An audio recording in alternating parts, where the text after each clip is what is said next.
الرحيم. الحمد لله وحده، الحمد لله وحده، ثم الحمد لله وحده، والصلاة والسلام على من لا نبي بعده.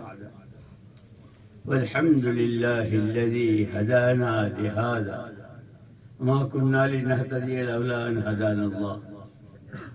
لقد جاءت رسل ربنا بالحق، صلوات الله وسلامه على سيدنا ومولانا محمد وعلى آله وصحبه وبارك وسلم تسليما كثيرا كثيرا.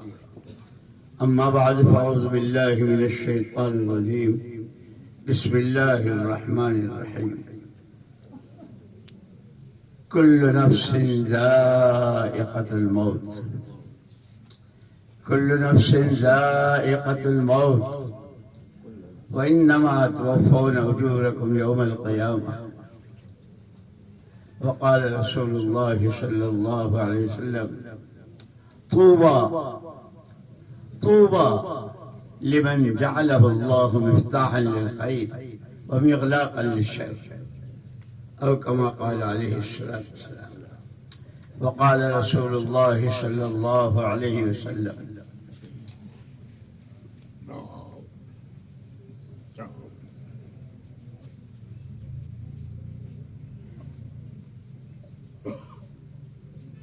قابل احترام بھائیوں، دوستوں، عزیزوں،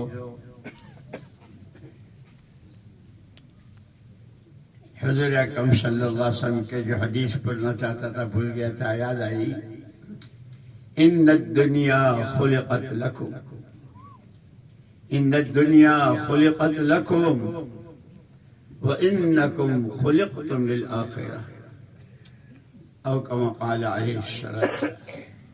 اسی لیے علماء کرام اللہ ان کی عمروں میں، ان کے علوم میں، ان کی دینی خدمات میں خوب ترقی نصیب فرماوے، حفاظت فرماوے. ہر مسئلے میں بال کی کھال اور ہر چیز کے جزیات. جیسے ایک جگہ حضور نے فرمایا: احب الناس الی اللہ انفعهم للناس. پوری مخلوق اللہ کا کنبہ ہے. الخلق عیال اللہ، اللہ کی ساری مخلوق اللہ کا کنبہ. احب الناس الی اللہ انفعهم للناس، او کما قال علیہ السلام. پورے کنبے میں اللہ کو سب سے زیادہ پیار اس بندے سے جو کنبے کے لوگوں کو نفع پہنچا. پہلے آیت میں نے پڑھی تھی: موت ایک ایسی چیز ہے کہ آج تک کسی نے موت کا انکار نہیں کیا ہے. جس نے خدائی کی ڈینگیں ماری تھی اور جس نے لوگوں سے اپنے آپ کو خدا کہلوانا چاہا تھا، فرعون، نمرود، سب، لیکن جب پنجہ رکھا ملک الموت نے تو ساری چوکڑیاں بھول گئے. موت ایک ایسی چیز ہے کہ اس نے، اور موت ہی کے بارے میں یوں کہا کہ لوگوں کو نشے بہت ہوتے ہیں، کسی کو حکومت کا، کسی کو دولت کا، کسی کو خاندان کا، کسی کو زبان کا، کسی کو، یہاں تک کہ علم کا بھی نشہ ہوتا ہے. لیکن تمام نشوں کو اتارنے والی چیز موت. موت آئی، سارے نشے ختم. لیکن وہ قابل مبارک یہ چند روزہ زندگی، یہ حضور نے فرمایا دنیا تمہارا ہی لیے ہے. یہ آسمان، زمین، چاند، سورج، جس قسم کی جتنی مخلوقات، سب سے فائدہ انسان اٹھاتا ہے اور انسان ہی کی نفع رسانی کے لیے. لیکن اس کو آخرت کے لیے ملے. اور زندگی بہت مختصر، ہفتے کے 7 دن ہوتے ہیں. ایک دن پیدائش کا نکال دو، ایک دن مرنے کا نکال دو، 5 دن رہ گئے. اب قیامت میں کہ کسے باشد، جو آدم کا بیٹا، جو حوا کی بیٹی، لا تزال قدم عبد حتی يسأل عن خمس، کسی کے پیر سرک نہیں سکیں گے جب تک کہ 5 باتوں کا جواب نہ دے.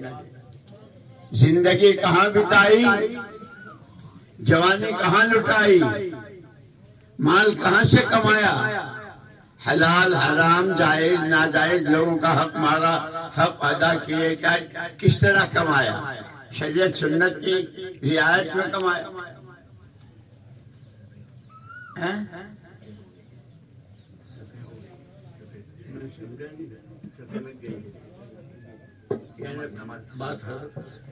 اچھا بس اس لیے دوستو مجھے تو سب سے زیادہ رشک آ رہا ہے یہ حافظ اسماعیل مرحوم، اللہ ان کے درجات بلند فرماوے، اور ان کے والد صاحب مولوی ادریس بھائی کیا نام تھا ان کا، پورا خاندان ماشاءاللہ حضرت مولانا کی سرپرستی میں اور ان کی زیر سرپرستی جس طرح ان کی تربیتیں ہوئی ہیں، اللہ بہت بہت بہت بے انگنت درجات سے مالا مال فرمائے، اور پیچھے والوں کو ان کی راہ چلنے والے، ان کے بچوں کی، ان کے گھر والوں کی، خاندان کی اور علی اقارب کی، پوری امت کی پوری حفاظت فرمائے. لیکن وہی بات مولانا محمد مولانا علی میاں صاحب رحمۃ اللہ نے ایک مرتبہ اسی کام کے بارے میں تبلیغ کی جماعت کہتے ہیں اور جماعت میں نکلتے تو فرمایا تھا یہ کسی کی اپنی جائیداد نہیں ہے، یہ کسی کی اپنی ملک نہیں ہے، یہ کار نبوت ہے اور ہر کام اپنے مزاج سے ہوتا ہے، تاجرانہ مزاج سے، ڈاکٹری کے مزاج سے. فرمایا مزاج نبوت کیا ہے؟ صرف اور صرف اللہ کی رضا، اپنی آخرت بنانا اور الدین النصیحہ، ہر ایک کا بھلا چاہنا. اسی لیے کہا کہ ہم ارحم الراحمین کے بندے ہیں، رحمت للعالمین کے امتی ہیں. اللہ کی صفات کا مظہر بنتے ہوئے اللہ نے خلیفہ بنایا ہے، اس کی صفات کا مظہر بننا. تفصیلات اور سارے دقائق حقائق میں یہ علماء حضرات بیان کرتے ہیں رحمت للعالمین کے کہ سارے عالم کے لیے کہ آپ کا ہر فرد اس امت کا، حضور اپنا پورا سب کچھ امت کو دے کر گئے ہیں. اس لیے ہر امتی کو جہاں ہو، جس حال میں ہو، جو بھی ہو، اسے رحمت بن کر جینا ہے، اپنے گھر سے لے کر کے عالم کے آخری دن تک. اسی کی یہ محنت ہے، یہ مدارس، یہ مساجد، یہ خانقاہیں، یہ اہل علم کی خدمات اور یہ جماعتوں کی چلت پھرت. اللہ ہمیں نعمتوں کی قدر کرنے کی توفیق دے. اللہ کے یہاں سب سے بڑی اہم 2 چیزیں ہیں، نعمت کی قدر اور تکلیف آوے تو صبر. وَهَنْ لِعَبْدِ الْمُؤْمِنِ، مومن کے لیے واہ واہ کہا ہے حضور نے. نعمت کا شکر گزار ہوتا ہے، کوئی تکلیف آتی ہے تو صبر کرتا ہے، شکر کرتا ہے تو نعمتوں کے دروازے کھل جاتے ہیں، صبر کرتا ہے تو اللہ ہی ساتھ ہو جاتے ہیں. اور صحابہ کی پوری سیرت، حضور تشریف فرما تھے، صحابہ بیٹھے ہوئے تھے ایک جگہ، تشریف لے گئے. کیا کر رہے ہو؟ نحمد اللہ ونشکرہ علی نعمت الاسلام. اللہ کا شکر، اللہ نے ظلمتوں سے، کفر سے، شرک سے نکالا اور اسلام کی دولت دی. ان کی پوری سیرت مبارکہ، جان سے، مال سے، صلاحیتوں سے، جو ان کے پاس تھا وہ سارا اس نعمت کی شکر گزاری کی تفصیل ہے. اللہ ہمیں سب کو نعمتوں کی قدر کی توفیق دے، ناقدری سے حفاظت کرے.